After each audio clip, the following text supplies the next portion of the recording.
Hi, I'm Ken Navarro, and welcome to my podcast, All About the Music.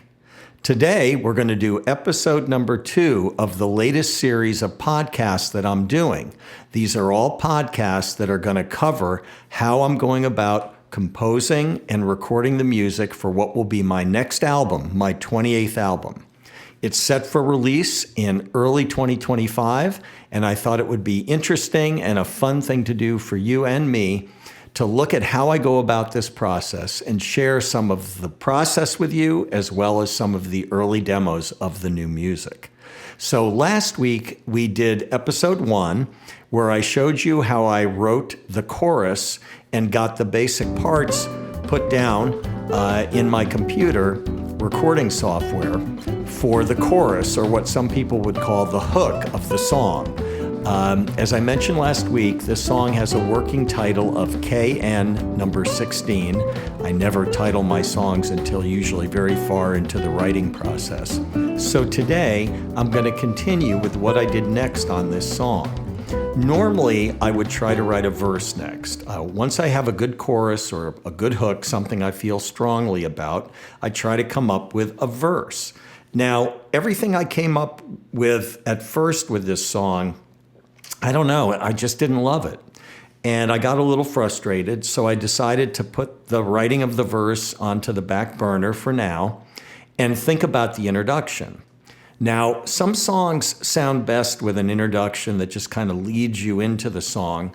And then some songs sound better when you take that hook and you start with it. And I felt like this was a song that I should take the hook and start with it. But I didn't want to start with it full out. So I decided to come up with an arrangement where I introduced the main melody, but I did it in a way that was more intro-like, more gentle, and in some ways richer and warmer sounding since it's the intro to the song. So let's start with what I did first.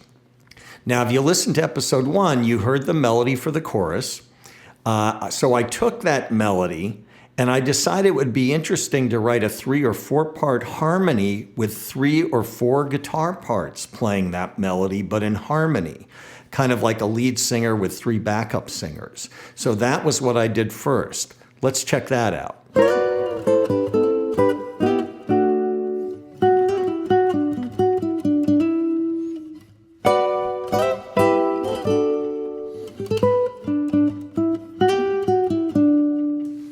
So once I got those all recorded and came up with the harmony parts that were pleasing to me for the 4 guitars, then I had to decide what I wanted to do next. What did it need next? So I thought, well, let me put in a bass part. Obviously not the same kind of fast and driving bass part that you heard in episode 1 for the chorus, but something a little more lilting, a little more supportive of this idea of the 4-part guitar harmony.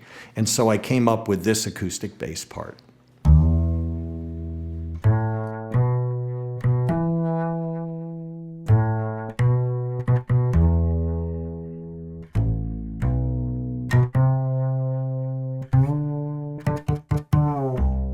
Notice that with this bass part, there are some of the things that I talked about in episode 1 that make an acoustic bass sound very specific to what it can do. One of them is a gliss, that's where you slide into a note. Another one is a slide down where a note goes boom. And then finally, there's certain kinds of notes that if they're played staccato on the bass have a unique sound all to their own. So let's listen to this again with the 4 guitars, and you can listen a little harder to the bass to hear the glissando and the slide and some of the staccato notes.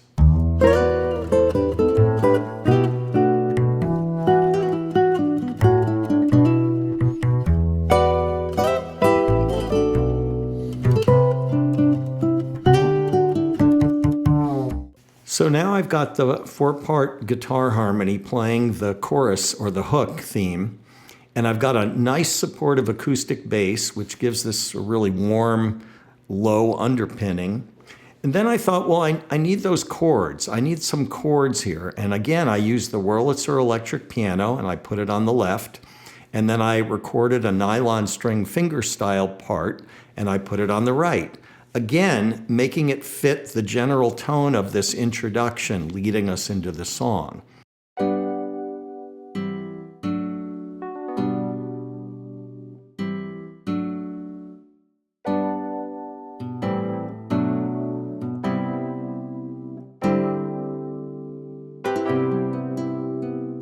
So let's check out what these two chordal parts sound like with the 4-part guitar harmonies.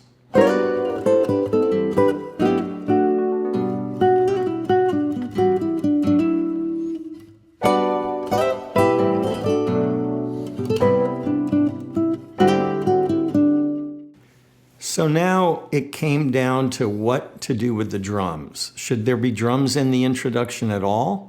Or should there be something that, again, served this idea of harmonizing the hook with the 4 guitars? I decided that something to establish the groove should be in from the beginning, and the drums would be the right instrument to play that. I started by first programming the kick drum, that's the bass drum, which was basically just a steady quarter note, what some people call 4 on the floor. Boom, boom, boom, boom, that kind of thing. And then I came up with a hi-hat part. A hi-hat, in case you don't know what that is, are 2 cymbals that go together. Typically, they're run with a foot pedal, but when they're closed, you can hit them with sticks, and they, generally speaking, create a lot of the momentum in any drum part. So all I did was have a kick drum and a hi-hat part. Let's check out what I did.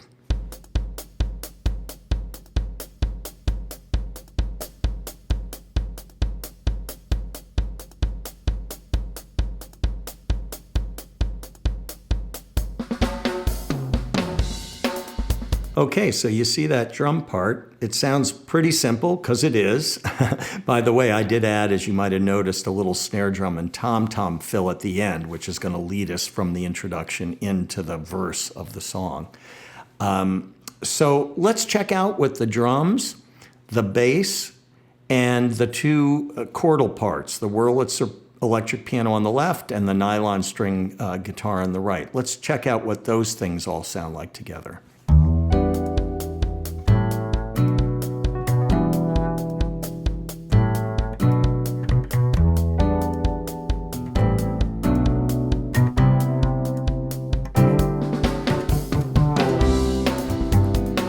All right, now let's add the 4 guitars, and we'll have pretty much the introduction as I wrote it when I first conceived of it, and you can hear how it all sounds together.